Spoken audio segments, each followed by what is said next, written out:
Ruth గ్రంథము 3వ అధ్యాయము.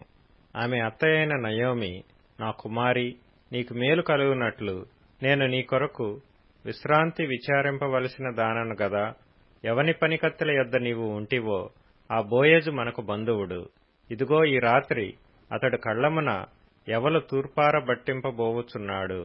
నీవు స్నానము చేసి తైలము రాచుకొని నీ బట్టలు కట్టుకొని ఆ కళ్లమునకు వెళ్ళుము. అతడు అన్నపానములు పుచ్చుకొనుట చాలించు వరకు నీవు అతనికి మరుగై యుండుము. అతడు పండుకొనిన తరువాత అతడు పండుకొనిన స్థలమును గుర్తెరిగి లోపలికి పోయి అతని కాళ్లమీదనున్న బట్ట తీసి పండుకొనవలెను.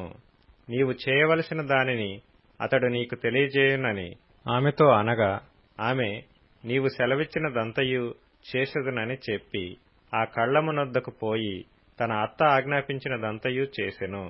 బోయజు మనస్సున సంతోషించున్నట్లు అన్నపానములు పుచ్చుకొని లోపలికి పోయి ధాన్యపు కుప్ప యొద్ద పండుకొనినప్పుడు ఆమె మెల్లగా పోయి అతని కాళ్లమీదనున్న బట్ట తీసి పండుకొనెను.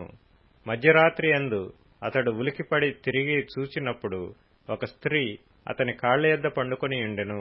అతడు నీవెవరువని అడుగగా ఆమె, నేను రూతు అను నీ దాసురాలిని. నీవు నాకు సమీప బంధువుడవు గనుక నీ దాసురాలి మీద నీ కొంగు కప్పుమనగా, అతడు, నా కుమారి, యెహోవా చేత నీవు దీవెన నొందిన దానవు. కొద్దివారినే గాని గొప్పవారినే గాని యవనస్తులను నీవు వెంబడింపక యుండుట వలన నీ మునుపటి సత్ప్రవర్తన కంటే వెనుకటి సత్ప్రవర్తన మరి ఎక్కువైనది. కాబట్టి నా కుమారి, భయపడకుము. నీవు చెప్పినదంతయు నీకు చేసెదను. నీవు యోగ్యురాలవని నా జనులందరూ ఎరుగుదురు. నేను నిన్ను విడిపింపగలవాడనను మాట వాస్తవమే. అయితే నీకు నాకంటే సమీపమైన బంధువుడొకడున్నాడు. ఈ రాత్రి ఇండుము. ఉదయమున అతడు నీకు బంధువుని ధర్మము జరిపిన ఎడల సరి, అతడు విడిపింపవచ్చును.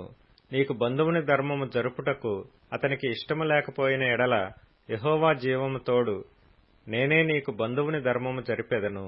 ఉదయము వరకు పండుకొనుమని చెప్పెను. కాబట్టి ఆమె ఉదయము వరకు అతని కాళ్ల యొద్ద పండుకొని ఒకరినొకడు గుర్తించుపాటి వెలుగు రాకముందే లేచెను.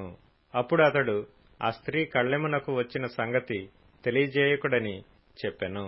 మరియు అతడు, నీవు వేసుకొనిన దుప్పటి తెచ్చి పట్టుకొనుమని చెప్పగా ఆమె దాని పట్టెను.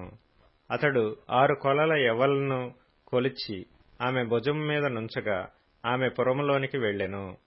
ఆమె తన అత్త ఇంటికి వచ్చినప్పుడు అత్త, నా కుమారి, నీ పని ఎట్లు జరిగినని అడుగగా ఆమె ఆ మనుష్యుడు తనకు చేసినదంతయు తెలియజేసి, నీవు వట్టి చేతులతో నీ అత్త ఇంటికి పోవద్దని చెప్పి అతడు ఈ 6 కొలల యవ్వలను నాకిచ్చెననెను.